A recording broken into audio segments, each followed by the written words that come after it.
दशरथ जी महाराज कहते हैं, ऊन 16 वर्षों में रामो राजीव लोचन, मेरे राम अभी 16 वर्ष के हैं, वो 16 वर्ष के भी नहीं हुए। रामो राजीव लोचन, और ये राजीव लोचन है, इनके नेत्र तो कमल के समान है। ये राजीव लोचन कहने का भाव क्या है? श्री गोविंद राज स्वामी जी कहते हैं कि जैसे कमल सूर्य के प्रकाश से खिलता है और जब सूर्यास्त होता है तो कमल अपने आप बंद हो जाता है, मेरे रघुनंदन के नेत्र कमल के समान हैं। सायंकाल सूर्यास्त होते ही इनके नेत्र बंद हो जाते हैं, इनको नींद आ जाती है, और रात्रि में ही निशाचर आएंगे, आप रघुनाथ जी को ले जाओगे, और जब रात्रि में निशाचर आएंगे तो हमारे रघुनाथ जी तो सो जाएंगे, फिर तो आपका कार्य इनके द्वारा नहीं होगा, इसलिए आप इनको मत ले जाओ। रामो राजीव लोचन। दूसरा भी अर्थ किया है आचार्यों ने, राजीव का मतलब मृग, मृग को भी राजीव कहते हैं। राजीव लोचन माने मृग के समान इनके नेत्र हैं। तो मृग कहने का भाव ये है कि जैसे मृग बड़ा सावधान रहता है, कोई भी अस्त्र शस्त्र लेकर के आवे, थोड़ी सी खर्र हुई खुर्र हुई तुरंत वो भागता है, इतना भयभीत रहता है। तो श्री दशरथ जी महाराज कहते मेरे राम बालक हैं, वो असुर लोग जब अस्त्र शस्त्र लेकर के आएंगे तो हमारे राम जी युद्ध छोड़ के भाग जाएंगे, आपका काम ही नहीं होगा इनके द्वारा। तो रामो राजीव लोचन है, इसलिए आप मेरे राम को मत ले जाओ। न युद्ध योग्यतामस्याम, न युद्ध योग्यतामस्य पश्यामि सह राक्षसैहि, राक्षसों के साथ युद्ध करने की योग्यता इनके अंदर नहीं है। इस प्रकार जब दशरथ जी ने कहा तो विश्वामित्र जी ने क्रोध का अभिनय किया। इति नरपति जल्पना द्विजेन्द्रम कुशिक सुतम सुमहान विवेशमन्यु। विश्वामित्र जी ने क्रोध का अभिनय किया और विश्वामित्र जी उठ करके खड़े हो गए, और विश्वामित्र जी ने कहा ठीक राजन, अगर आप अपने रघुनंदन राम को नहीं दे सकते तो ठीक है, मैं जैसे आया हूं उसी प्रकार चला जाऊंगा। विश्वामित्र जी ने कहा कि यदीदम ते क्षमम राजन गमिष्यामि यथागतम, मैं जैसे आया हूं उसी प्रकार चला जाऊंगा, लेकिन हे राजन मेरे चले जाने के बाद क्या होगा? मैं शाप नहीं दूंगा। आज पहली बार विश्वामित्र जी किसी के द्वारा अवहेलना किए जाने के बाद भी क्रोधित नहीं हो रहे हैं और शाप देने के लिए उद्यत नहीं हो रहे हैं। विश्वामित्र जी कहते हैं कि मैं तो चला जाऊंगा, लेकिन आने वाली पीढ़ियां आपको क्या कहेंगी? बोले मिथ्या प्रतिज्ञ काकुस्थ, हे ककुस्थ कुलभूषण, आने वाली पीढ़ियां यही कहेंगी कि रघुवंश में एक राजा दशरथ भी हुआ जिसने ब्राह्मणों के सामने झूठी प्रतिज्ञा की। मिथ्या प्रतिज्ञ, ये आपके नाम का विशेषण बनेगा। मिथ्या प्रतिज्ञ काकुस्थ सुखी भव सुहृदवृतः। ठीक है, आप अपने परिवार के सहित सुखी रहो, सुखी भव, सुखी होने का आशीर्वाद दिया, श्राप नहीं दिया। सुखी भव सुहृदवृतः, मैं चल रहा हूं। ऐसा कह करके विश्वामित्र जी ने अपना कमंडल उठाया और चलने के लिए जब उद्यत हुए तो पृथ्वी कांप गई महाराज। महर्षि वाल्मीकि कहते हैं कि चचाल वसुधा कृष्णा देवानाम च भयम महत। चचाल वसुधा कृष्णा, संपूर्ण पृथ्वी कांप गई महाराज। देवानाम च भयम महत, देवताओं को महान भय उत्पन्न हुआ। पृथ्वी कांपी और देवता भयभीत हुए। दशरथ जी भयभीत नहीं हुए, अयोध्यावासी भयभीत नहीं हुए, पृथ्वी भयभीत हुई और देवता भयभीत हुए। जबकि विश्वामित्र जी तो राजा के सामने खड़े, भयभीत तो उनको होना चाहिए। कहते पृथ्वी क्यों भयभीत हो गई? बोले पृथ्वी विश्वामित्र जी से भयभीत नहीं हुई, पृथ्वी तो इसलिए कांप गई कि मेरे दुख को दूर करने के लिए इनका अवतार हुआ है, और दशरथ जी इनको विश्वामित्र जी के साथ जाने नहीं देंगे, तो फिर 14 वर्ष की वन यात्रा इनकी कैसे होगी? ये तो वन में भी नहीं जाने देंगे। और राम जी अगर वन में नहीं गए, अयोध्या से बाहर नहीं गए, इनके पिताजी ने को जाने नहीं दिया, तब तो रावणादि असुरों का संहार कैसे होगा? मेरे दुख की निवृत्ति कैसे होगी? ये सोच करके पृथ्वी कांप गई। चचाल वसुधा कृष्णा देवानाम च भयम महत, देवताओं को भी महान भय हुआ कि इतनी प्रार्थना के बाद तो भगवान अवतरित हुए हमारे दुख को दूर करने के लिए, और दशरथ जी महाराज इनको अपनी संपत्ति समझ करके कैद खाने में रखेंगे, अपनी तिजोरी में बंद करके रखेंगे, तो जगत का कल्याण कैसे होगा? इस कारण से देवताओं को भी भय उत्पन्न हो गया। देवानां च भयं महत्। लेकिन विश्वामित्र जी जब चलने लगे तो एक बार उनकी दृष्टि श्री वशिष्ठ जी के ऊपर गई, और वशिष्ठ जी को जब देखा तो विश्वामित्र जी ने सोचा कि एक बार मैं इनसे प्रार्थना करूं, ये कृपा करेंगे तो मुझे राम जी की प्राप्ति हो जाएगी। और विश्वामित्र जी ने श्री वशिष्ठ जी की ओर देखा, और देख करके आंखों आंखों में ही विश्वामित्र जी ने वशिष्ठ जी से निवेदन किया। क्या निवेदन किया ये लिखा नहीं है, लेकिन आचार्यों का भाव है। विश्वामित्र जी ने इशारे में ही, अपने इंगित में ही निवेदन किया कि हे ब्रह्मपुत्र, आपसे प्रतिस्पर्धा करते हुए मैंने क्या नहीं किया, आपसे युद्ध किया, आपके पुत्रों को मार डाला। ब्रह्मर्षि बनने के लिए लाखों वर्ष की तपस्या मैंने दांव पर लगा दी, और मैं ब्रह्मर्षि बना। आपसे भी मैंने अपने को ब्रह्मर्षि कहला लिया, लेकिन ये सब कुछ करने के बाद भी मैं आपके समकक्ष नहीं हो सका। आज भी आप मुझसे श्रेष्ठ हैं। मैं तो ब्रह्मर्षि बन गया, लेकिन आप तो ब्रह्म के गुरु बन गए। ब्रह्म को आपने शिष्य के रूप में प्राप्त कर लिया। हे मुनिवर, आज ये विश्वामित्र आपसे याचना करता है कि जिस रस को, जिस आनंद को आपने अनुभव किया, मेरी भी झोली में डाल दो। मुझे भी ये राम मिल जाए, मैं भी इनका अनुभव कर लूं, मैं भी अपना सब कुछ इनको समर्पण कर दूं, मैं अपना सर्वस्व इनको समर्पण कर दूं, ये मुझे भी मिल जाए, ऐसी कृपा करो। विश्वामित्र जी महाराज ने जब वशिष्ठ जी की ओर देख करके इशारे में ही इन सारी बातों को कह दिया, तो वशिष्ठ जी महाराज समझ गए, और वशिष्ठ जी ने विश्वामित्र जी से कहा, मुनिवर आप धैर्य धारण करें। विश्वामित्र जी बैठ गए, और वशिष्ठ जी ने दशरथ जी से कहा, राजन, धृतिमान सुब्रत श्रीमान। हे राजन, आप धृतिमान हैं, आप सुब्रत हैं, सुंदर व्रत को धारण करने वाले हैं, आप श्रीमान हैं। न धर्मम हातुमर्हसि, आप अपने धर्म का त्याग न करें। जिन शब्दों में दशरथ जी ने विश्वामित्र जी को जवाब दिया, उसी प्रकार का जवाब वशिष्ठ जी ने दशरथ जी को दिया।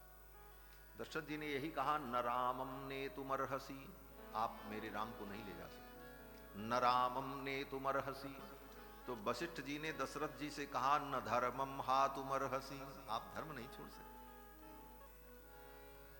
आप अगर राम को नहीं दोगे तो तुम्हारा धर्म चला जाएगा।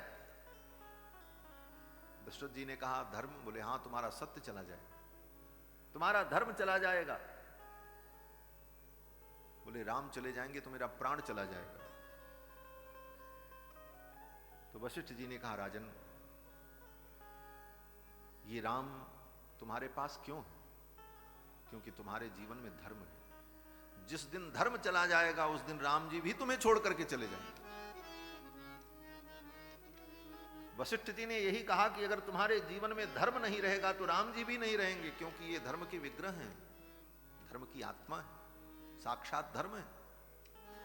इसलिए धर्म को पकड़ करके रखो, धर्म रहेगा तो राम जी भी रहेंगे।